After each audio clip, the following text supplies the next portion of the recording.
A few years ago, as we celebrated the WSU centennial, we looked for ways that best describe the traditional strengths of the university. We had several suggestions. One person added, WSU, it really is something special. That seemed to fit. What makes it special? Everyone has a different reason. Mine is Cougar students who have become loyal and generous alumni. Dr. Norman Golding, the developer of the Cougar cheeses. And notice that the Cougar Gold also bears his name of gold. Ferdinand's, very famous place at Washington State that most every people have to visit before they leave.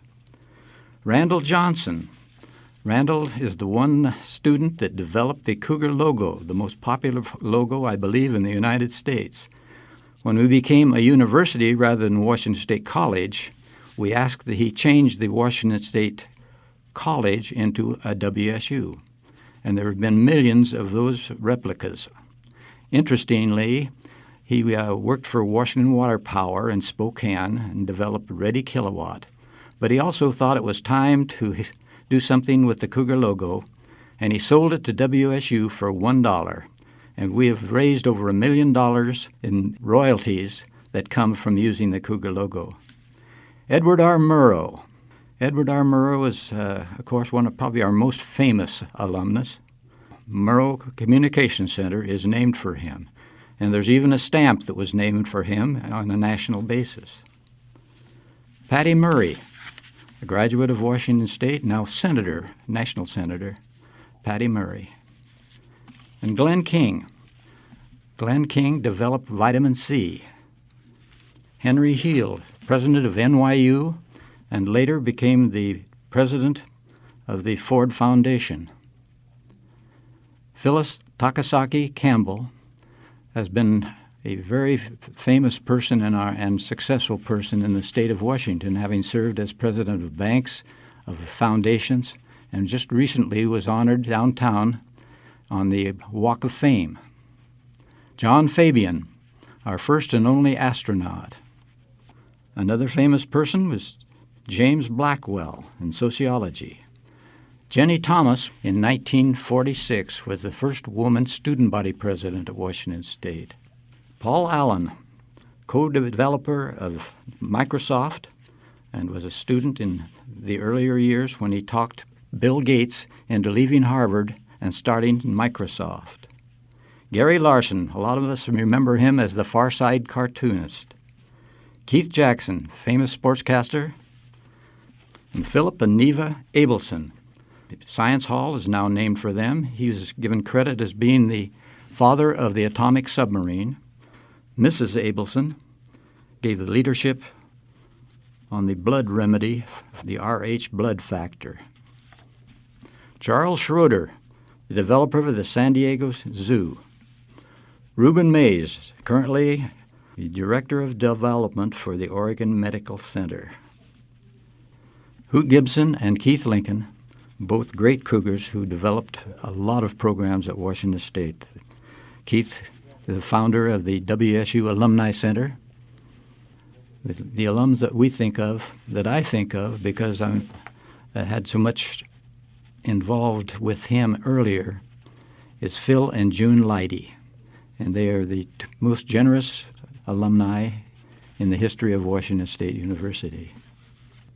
And we're pleased today to have many of the Lighty scholars with us, and we thought maybe a little history of the Lightys might be appropriate. Phil was from Sacramento, and June was from Burlingame. And there's childhood pictures, June on her horse. And then there's Phil, graduating from high school and not knowing where he wanted to go to college, but he liked veterinary medicine, so he chose Washington State. When he got to Pullman, he realized that was a very small town, and he had never seen snow in Sacramento, so he got his first taste of snow.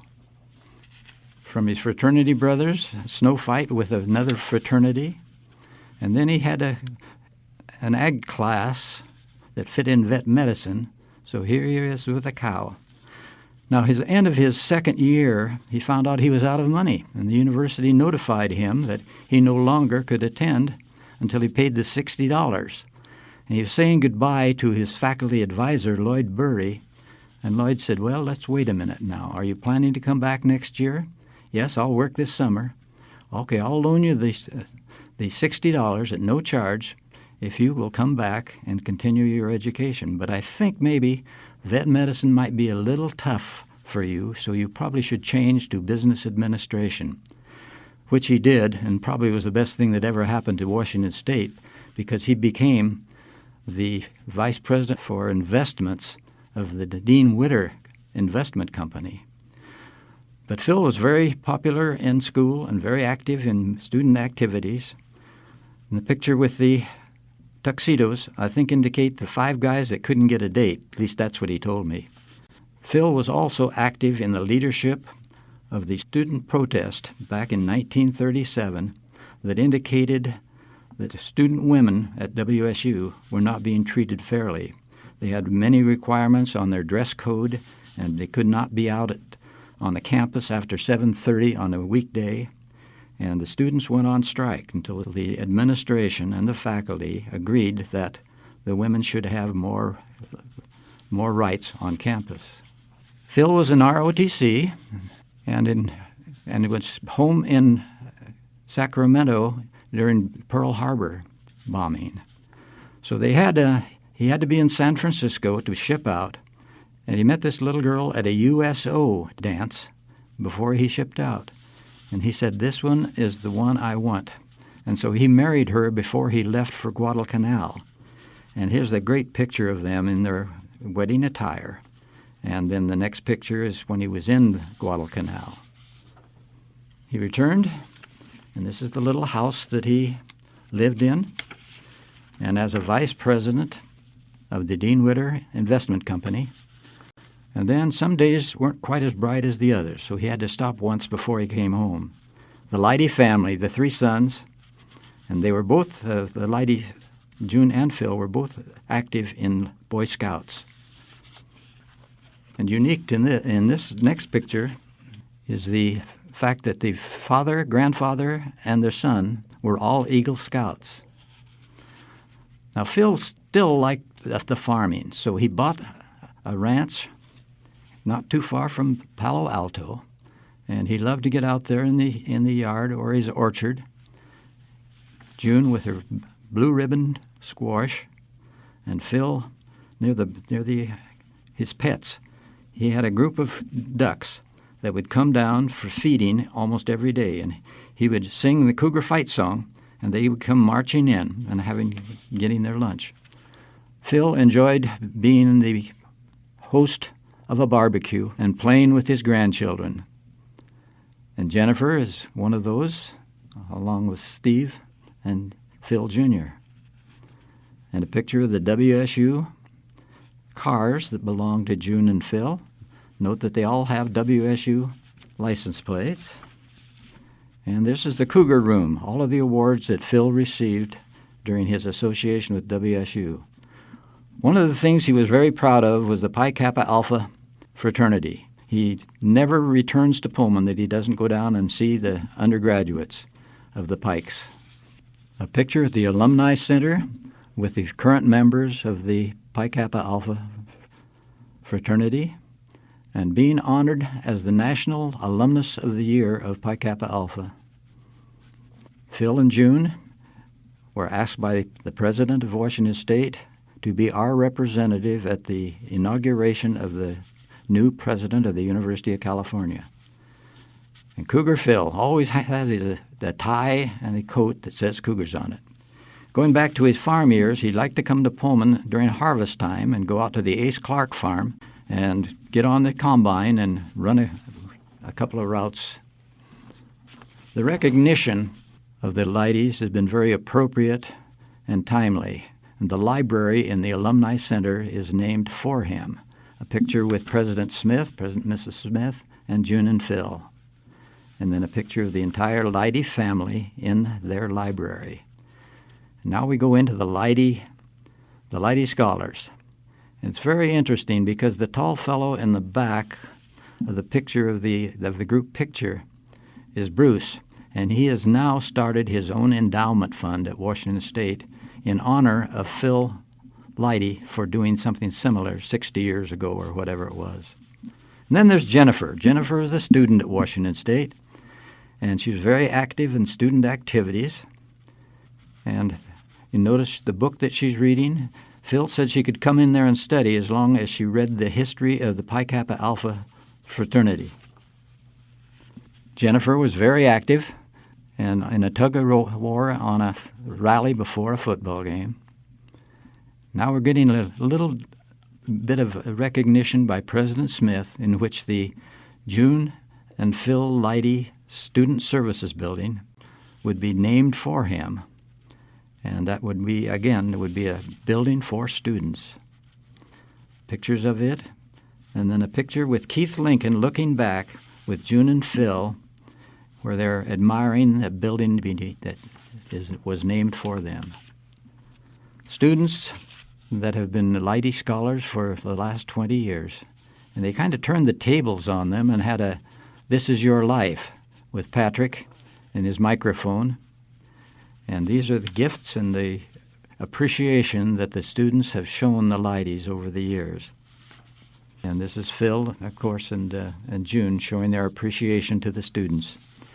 He was also invited by the Pullman Chamber of Commerce to be the grand marshals of the homecoming parade.